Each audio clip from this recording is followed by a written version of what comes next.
ಇವತ್ತು ಮಸಾಲೆ ರೊಟ್ಟಿ ಮಾಡಲಿಕ್ಕೆ ಒಂದು ಬಾಣಲೆಗೆ ಉಪ್ಪು ಒಂದು ಸ್ವಲ್ಪ ನೀರು ಹಾಕಿ ಕುದಿಯೋಕೆ ಇಡ್ತಾ ಇದ್ದೀವಿ.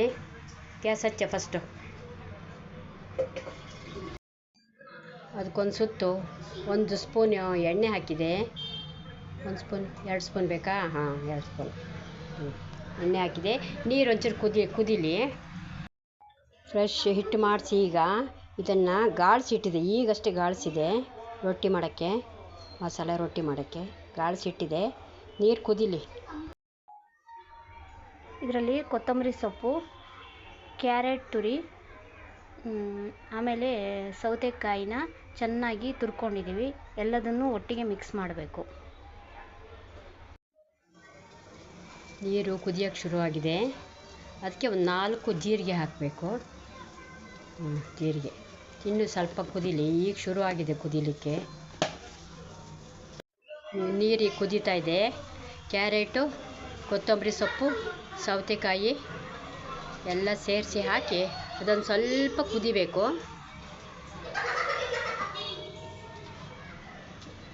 ಅದೊಂದು ಸ್ವಲ್ಪ ಚೆನ್ನಾಗಿ ಕುದ್ಮೇಲೆ ಅಕ್ಕಿ ಹಿಟ್ಟು ಹಾಕ್ತೀವಿ. ಅದರ ಜೊತೆಯಲ್ಲಿ ಫ್ರೆಶ್ ತೆಂಗಿನಕಾಯಿ ತುರಿದು ಹಾಕ್ತಾ ಇದ್ದೇವೆ. ಈಗ ಸ್ವಲ್ಪ ಒಂದು ಅರ್ಧ ಹೋಳು ತುರಿದು ಹಾಕ್ತಾಯಿದ್ದೀವಿ. ಸ್ವಲ್ಪ ಕುದೀಲಿ. ಈಗ ನೀರೀಗ ಕುದಿಯೋಕ್ಕೆ ಶುರುವಾಗಿದೆ. ತೆಂಗಿನಕಾಯಿ ತುರಿ ಹಾಕಿದ್ದು ಸ್ವಲ್ಪ ರುಚಿ ಬರಲಿ ಅನ್ನೋ ಉದ್ದೇಶಕ್ಕೆ ತೆಂಗಿನಕಾಯಿ ತುರಿ ಹಾಕಿದ್ದು. ಈಗ ಜರಡಿ ಮಾಡಿದ್ದು ಅಕ್ಕಿ ಹಿಟ್ಟು ಹಾಕ್ತಾಯಿದ್ದೀವಿ.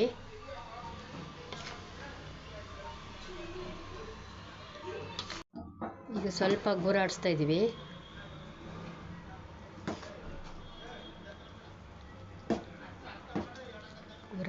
ಸ್ವಲ್ಪ ಮುದ್ದೆ ಆಗುತ್ತೆ ಅಂತ ಗೂರಾಡಿಸ್ತಾ ಇದ್ದೀವಿ.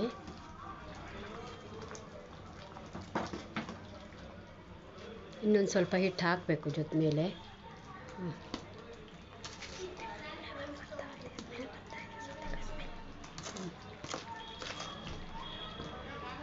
ಈಗ ಸ್ವಲ್ಪ ಸೌತೆಕಾಯಿ ಸ್ಮೆಲ್ ಬರ್ತಾ ಇದೆ. ಅದರಲ್ಲಿ ಸೌತೆಕಾಯಿ ಕ್ಯಾರೆಟಿಂದ ಎಲ್ಲ ಸ್ಮೆಲ್ ಬರ್ತಾ ಇದೆ.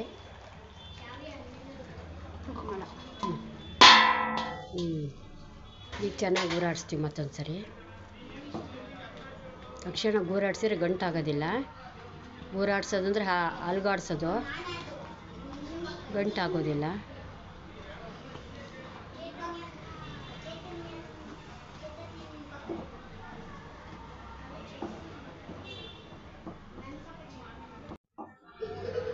ಹಿಟ್ಟೀಗ ಚೆನ್ನಾಗಿ ಅಲುಗಾಡಿಸಿದ್ದು ಚೆನ್ನಾಗಾಗಿದೆ. ಇದೊಂದು 5 ನಿಮಿಷ ಬೆಂದಿದೆ. ಇದೊಂದು 5 ನಿಮಿಷ ಸ್ವಲ್ಪ ತಗಲಿಕ್ಕೆ, ಸ್ವಲ್ಪ ಅದು ಸೆಟ್ ಆಗ್ಲಿಕ್ಕೆ ಬಿಡಬೇಕು. ಸೆಟ್ ಆಗ್ಲಿಕ್ಕೆ ಬಿಡಬೇಕು. ಆಮೇಲೆ ಮತ್ತೀಗ ರೊಟ್ಟಿ ಮಾಡ್ತೀವಿ. ಈ ಹಿಟ್ಟನ್ನು ಸ್ವಲ್ಪ ಚೆನ್ನಾಗಿ ಕಲಿಸ್ತಾ ಇದ್ದಾಳೆ. ಸ್ವಲ್ಪ ನೀರು ತಾಗಿಸ್ಕೊಂಡು ಸ್ವಲ್ಪ ಹಿಟ್ಟು ಚೆನ್ನಾಗಿ ಕಲಿಸ್ಬೇಕು. ಅದು ತುಂಬ ಸ್ಮೂತ್ ಆದ ತಕ್ಷಣ ರೊಟ್ಟಿ ಮಾಡೋಕ್ಕೆ ಚೆನ್ನಾಗಿರುತ್ತೆ. ಚೆನ್ನಾಗಿ ಕಲಿಸು.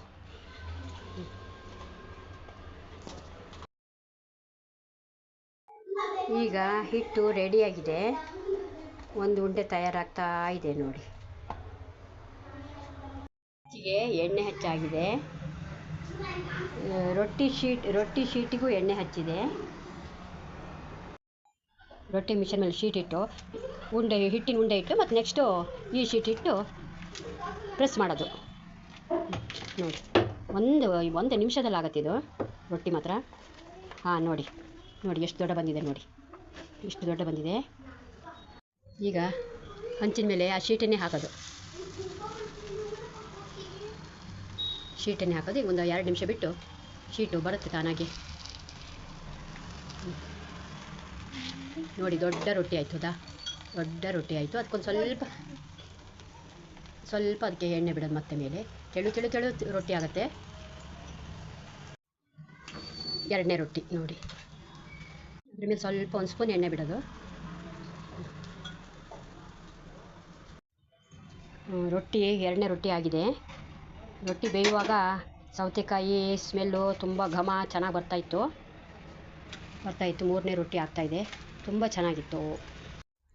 ಮಸಾಲ ರೊಟ್ಟಿ ಆಯಿತು. ಈರುಳ್ಳಿ ಚಟ್ನಿ ಮಾಡಿದೆ. ಈರುಳ್ಳಿ ಚಟ್ನಿ ನೆಕ್ಸ್ಟ್ ವೀಡಿಯೋದಲ್ಲಿ ತೋರಿಸ್ತೀನಿ. Ready to heat.